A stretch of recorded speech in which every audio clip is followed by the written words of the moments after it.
Hello, this is Margie Jones, and I'm doing my presentation over the effects of a language delay in young children's learning and development. And the first thing I'd like to talk about is with normal language development.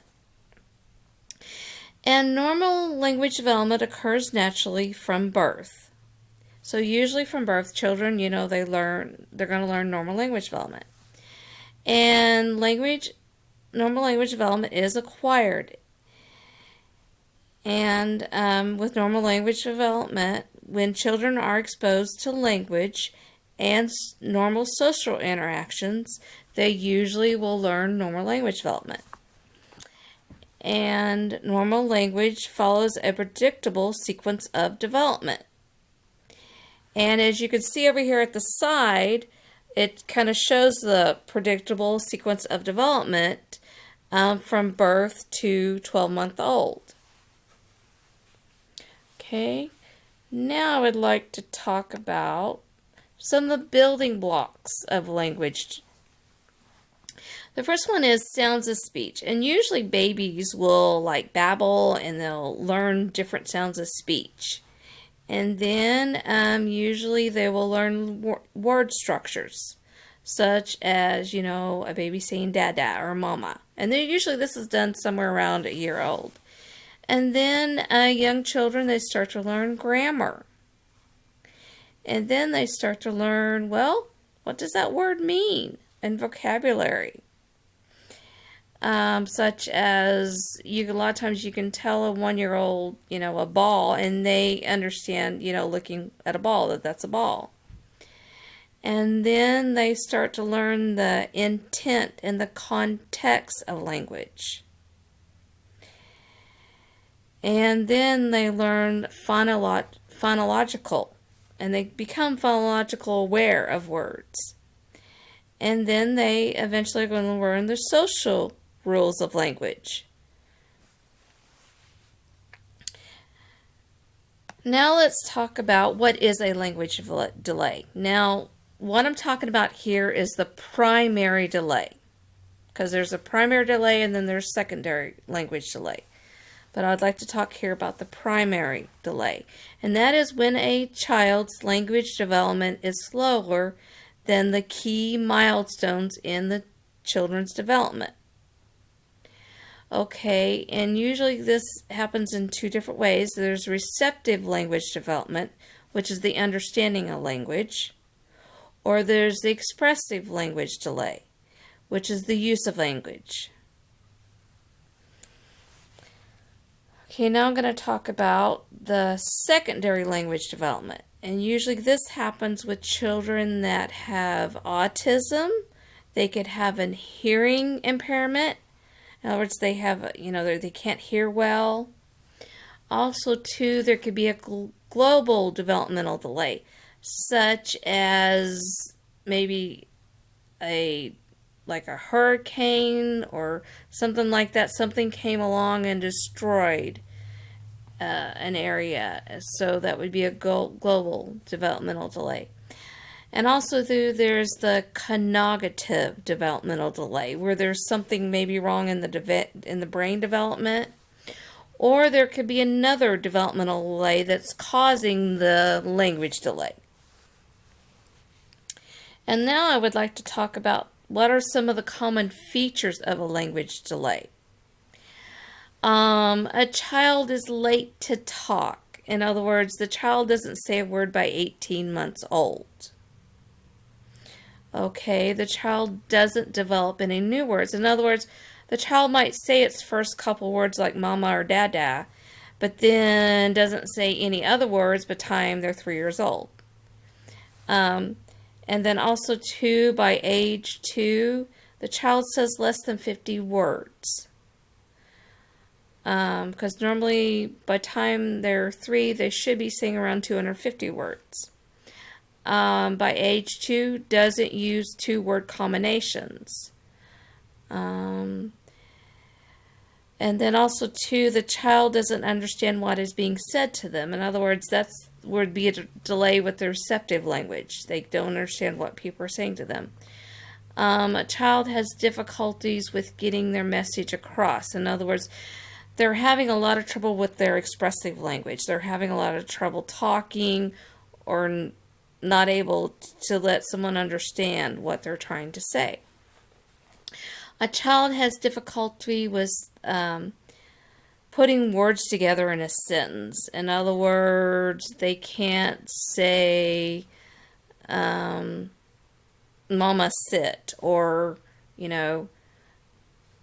they're having trouble putting two words together. Or a child has difficulty with eye contact, attending activities, speech, using sounds and gestures. Okay, now I would like to talk about strategies that can support children with a language delay. So this is whenever a child has a language delay, and these are things that people are going to do to help that child. One of the first things a lot of times that happens is that we set up a plan with parents or caregivers that have achieved speech and language goals. And then we're going to provide the child with strategies to manage situations when they don't understand.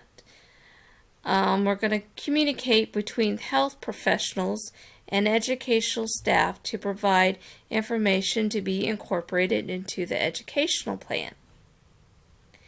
We're going to provide activities to help improve the child's speech and language skills. And usually this is done with like this speech therapist and to the educational, which would be the teacher, and also to the parents. We're going to use simple and concise information. We can also use visuals to support auditory information, such as pictures and signs and gestures. And that way we're showing the child what we're trying to say to help the child understand. Another thing too is we're going to provide extra time for the child to complete tasks when he's doing activities and stuff. And then also too, we're going to explain new vocabulary words to the child. We're going to expose the child to language in a variety of settings. I'm going to use simple language while playing with the child. Now I'd like to talk about speech therapy approaches and activities. Speech therapists, they're going to do speech and language assessments. In other words, they're going to do assessments to see where the child's at. They're going to communicate strategies. And also, too, there's going to be daily activities, and it's good for the child to be on a schedule. This will help the child understand what's going on during the day. And then the speech therapist is going to set goals. So it's going to be step-by-step goals. The speech therapist will use visual information and also to positive reinforcement. The speech therapist is also going to use age-appropriate language for the child. Another thing that a lot of times speech therapists use is sensory approach. And of course, books. Which books are important to help the child because you don't, whenever you're reading books, you get information from books that you wouldn't get in a normal conversation. And then, of course, there's going to be alternative forms of communication for the child. Now I'd like to talk about difficulties with a child with a language delay that is left untreated. So these are things that can happen if the child doesn't get help. The child can have difficulty following instructions within the home or school. Child can't communicate clearly due to limited vocabulary. In other words, the child just can't, get the words that the child's trying to say. The child doesn't understand figurative language, such as jokes during interactions with others. The child's learning to talk its speech clear. The child can lose self-esteem and confidence. The child can go through bullying. And also, too, the child can have difficulty with fine motor skills. The child could be unable to attend tasks long enough to complete the assessment criteria. The child can have difficulty with social isolation because they are not able to cope, impacting their ability to form friendships. And of course, this is also going to affect their self-esteem and confidence. The child can have difficulty with reading and understanding social situations. The child can have difficulty with eye contact, appropriate distances when talking to someone, or taking turns within a conversation. The child can have difficulty with academic performance, developing literacy skills such as reading and writing. And the child can have difficulty coping in an academic environment. So, now we're going to talk about if the child, did go to get screened and stuff with the speech therapist. So what does the diagnosis of a language development really mean for the child? And that's kind of in two different ways. The first one is the diagnoses are used to label symptoms that are being experienced by a child. Medication might be appropriate to help the child. Therapist might help the child. Course of intervention can help the child. What outcomes might be expected? In other words, the goals are met, so what outcomes can be expected? And what can be done to help the child? A diagnosis helps the child and parents, teachers, and health professionals to access information about the child's symptoms. Communicate the child's challenges to all people involved in the child's care. Interpret certain behaviors because of the diagnosis. And then also to obtain information about what can be done to help the child.